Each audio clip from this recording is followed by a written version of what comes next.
नमस्कार मित्रांनो, आपण पाहतात विदर्भराज 358। मित्रांनो, आज आपण आलेलो आहोत नाशिक शहरात। नाशिक शहरातील रमाबाई आंबेडकर नगर हे अत्यंत स्लम एरिया म्हणून असा ओळखला जातो आणि नुकतेच आता महानगरपालिकेची निवडणूक सुद्धा झालेली आहे।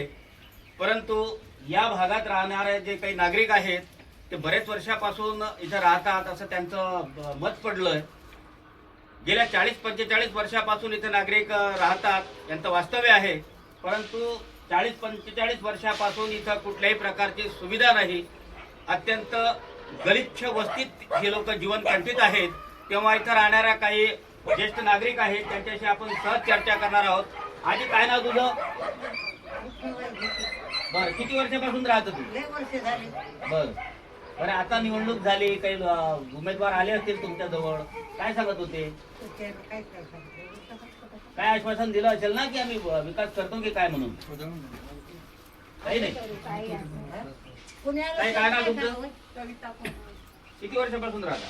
माझा जन्म पण इथंच झाला, लग्न पण इथंच झालं, म्हणजे राहायला आम्ही इथंच आहे। पण आम्हाला म्हणजे असं घरकुल पण खूप लांब आहे, तिथून आम्हाला कंपनी हे परवडत नाही।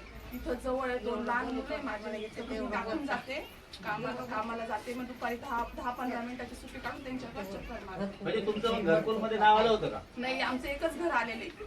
बरं, आमचं घर नाही आलं। काही काय नाव तुझं? माझी सरिता.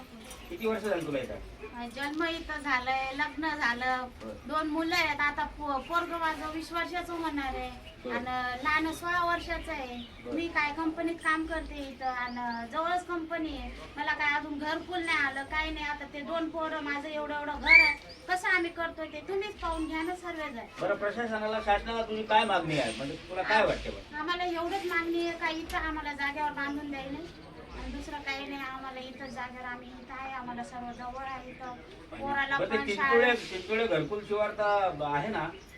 हो, ती आहे, पण ती काय आम्हाला भेटलेली नाहीये। बरं, त्याच्यामुळे आणि आम्हाला काही तिकडचं काही हे पण लाभही नाही। आणि ते एवढं लांब आहे, पार आउट एरियाला टाकून दिलंय, तर आम्ही कसं करायचं? इथं तिथून यायला जायला पोराला 100 रुपये लागून जातात। कॉलेज म्हटलं तर 100 रुपये लागून जातात आणि डबलला 100 रुपये, रोजचे 200 रुपये, 300 रुपये कमवायचे आणि 200 रुपये भाड्याला घालवायचे का?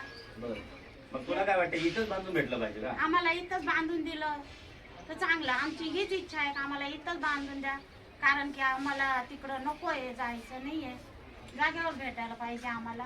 आणि जेवढे नगरसेवक येतात एकही लक्ष देत नाही। पार एवढं म्हातारं होत आलोय पण लक्ष काही कोणी देत नाही।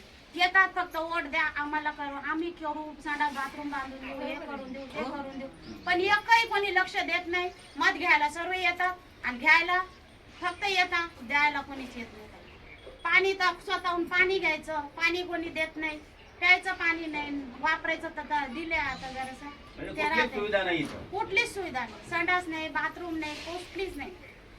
ते अशी भाऊ आहे म्हणून राजकारणी नेते मत घ्यायला येतात परंतु सुविधा द्यायला येत नाहीत, असं या महिलेचं म्हणणं पडलं। बघूया शासन आणि प्रशासन यांची किती दखल घेते। आपण पाहत राहा विदर्भराज 358 न्यूज। मी प्रभुदास सिंगळे।